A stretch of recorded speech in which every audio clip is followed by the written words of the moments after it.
Hey guys, Magic Man here, and today I'm going to be bringing you a game in my Tier 6 Premium Cruiser, the Molotov. This is a Tier 7 game, and one of the few reasons I'm actually playing this ship is because the British Cruiser line just came out today, and after looking at their armor models and how their citadels are laid out, I figured there's probably going to be a lot of them in game, and they're very easy to citadel. Their citadels stick out of the water very high, so they are very squishy ships, I'd have to say.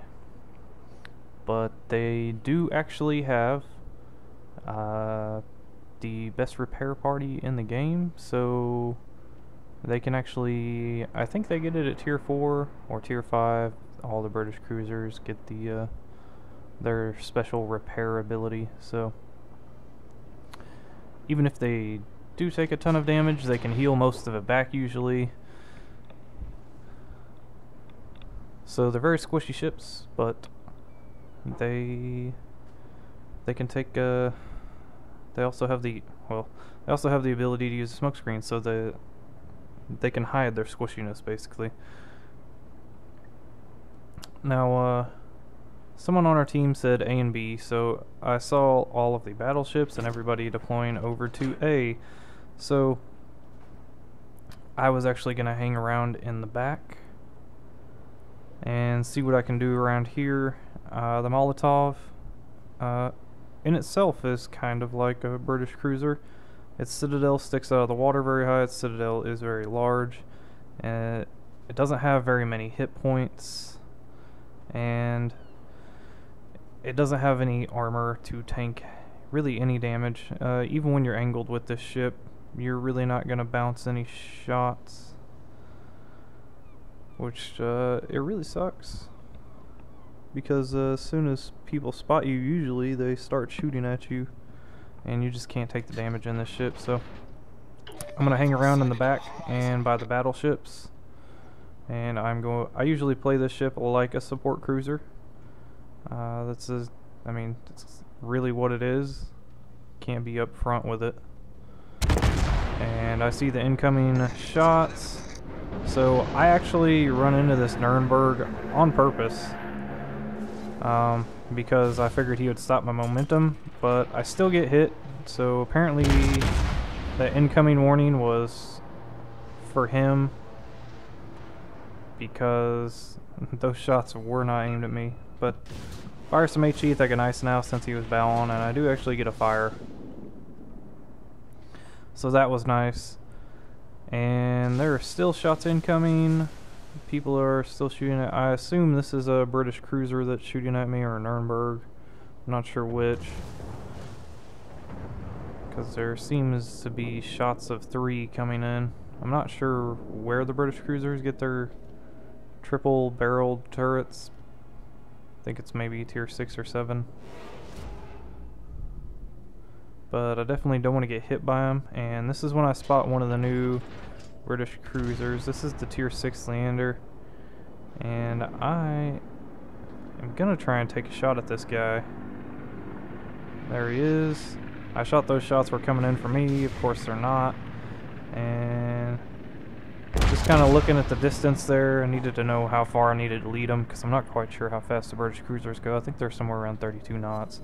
But we end up getting 2 penetrations and 2 citadels, so we'll do a ton of damage to that guy. And he's probably wishing he hadn't been caught out in the open right now, because he just lost a ton of health. And figured I'd take a shot at that Gneiss now. I know the dispersion and the signal value on the Molotov are really good, but without that accuracy bonus, I figured maybe a shell might wander and catch him.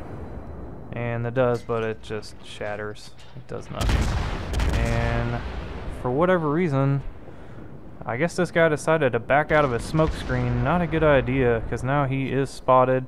Land a couple of shots. We get 4 over penetrations, another citadel, and a penetration. So we did some pretty good damage to him there, about 7,000 altogether. And I figure at this point I need to turn around, because I'm getting out in front of our carrier, and seeing as how he isn't going to move from that island, and I know there are destroyers at sea and cruisers, I should probably turn around, and I was going to try and protect them. I felt like I'm in a pretty good ship to try and stop both of those particular classes of ship. And that's when I spot a Mitsuki. So I'm actually going to head over there and try and deal with him after I take this last shot at this Gneiss now. I really just wanted to get another fire set on him, but I don't think it's in the cards for me. Even though the fire chance on these Russian guns is decent. And this Mitsuki was being a giant pain in my rear, and I was just looking to see where I was. I wasn't really driving with the minimap here like I usually do, and so I have to slow way down to make this turn because I don't want to go on the backside of this island and not be able to spot or shoot at this destroyer. And I just keep missing shots. This guy is doing a good job of dodging, but I'm getting to that range now where he's not really going to have a whole lot of time to dodge my shots, and I probably aimed that one a little bit too high. Yeah, and they just kind of sail over and behind him. And that's when I spotted Bugioni. I really wanted to have killed this destroyer by now, because I don't ever want to be in a fight where it's 2-on-1, and that's where I am right now. So I've actually got to turn around and kite this Bugioni away. I also figured there would be torpedoes incoming, and there are. Now that's only one set. I'm not sure if he was holding another set for something else, but this should be the end of this destroyer right here. And I've taken a fair amount of armor piercing damage from this Bugioni already.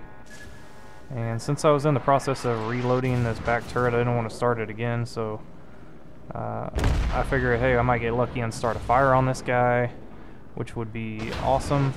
And that's when I decided to switch over to AP after I fired that shot.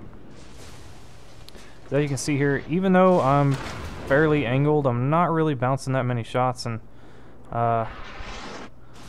luckily for me, those battleships just to the north of me were actually paying attention to what was going on, and they delete that Bugioni. So now it's just a one-on-one, which is a fight that I am more inclined to participate in. And I get 3 over penetrations and only do 1,300 points of damage, which is pretty sad, but that's about par for the course on the Königsberg. It has to be within armor like the Molotov. And I felt like this was going to be a pretty good shot, but it ends up coming in a little bit behind. And got some really bad dispersion that time. So unfortunately the mountain is in the way now. I'm not going to be able to land any shots on a Citadel. But that's fine, because he's only one ship and there's 4 allies in the B-cap, so I'm pretty sure he's going to die. Now, this Cleveland apparently has lost quite a bit of health from somebody already, but I'm going to try and take the rest of it away from him. And that looks like a pretty good shot into the superstructure. Ooh, and we end up doing 6,000 points of damage there, which is pretty good, especially when you're only on, about half health. And it's going to be very hard for him to do anything. Ooh-wee. And then we get another 4,400 points of damage there. And this is where my AP becomes very ineffective on the Cleveland, because he's almost nose in. Yeah, see, I get an over penetration and a bounce, and the rest of the shell's kind of dispersed around him. And this should be a pretty good shot. And it looks like I actually just misplaced it just a tad. End up hitting his 2 front turrets. I get 2 penetrations for no damage, which kind of sucks. But this should do him in right here. I kind of had to bring it back a little bit because the back of his ship hadn't been saturated with damage, so that's the part of the ship I wanted to penetrate. And we do, and we take him out.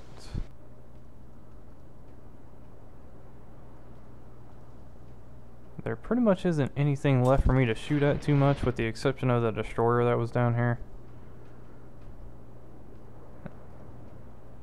I know he's still within 12.7 kilometers of me because I'm still detected. So I'm just going to kind of head at an angle over to where I think he's going to be. And I'm going to change my course every once in a while because I'm not sure how close he is to me. I assume he has to be fairly close. The Molotov is not a slow ship. Okay, and there he is. So he's actually going to choose to fire his guns at me. Now if this had been me in this Mitsuki, I probably would have turned around, smoked up, and ran. Okay, now that was... It looked like only one of his torpedo tubes, or one of his torpedo racks. Now, I'm turning in here. I want to be as neutral as possible if he decides to fire the other one. And we actually get a fire on him, surprisingly. I don't think he's going to be able to put it out. And I turn on hydroacoustic because I'm expecting the torpedoes. Expecting them, and he just doesn't fire them. So I was a little bit confused. Just trying to get my guns back enough where I could put some good shots into him. And he's on fire in two places, and unfortunately for me, the carrier steals the kill. Which really sucked. But yeah, it is what it is, and this is pretty much going to be the game right here. Alright, so moving on to the results here. We actually ended up with 63,000 damage and 3,200 experience. We sunk 2 ships, probably should have been 3, but the carrier still had kill at the end. And we got actually only 3 citadels, surprisingly. I am at the top of the team there. I guess I just did the most damage or spotting or something, not quite sure what. But I just kind of hung in the back and played this like a support cruiser, which is what it is. That's what all the Russian cruisers are. They're long-range support cruisers. And just spread the damage around. Did quite a bit to that British cruiser. And most of our damage actually came from armor piercing. And then high explosive, well, second there. But ended up making almost 200,000 credits. And... oh, about 3,200 captain experience, which isn't too bad. But anyways, if you like this video, please hit the like button and subscribe. Thanks for watching.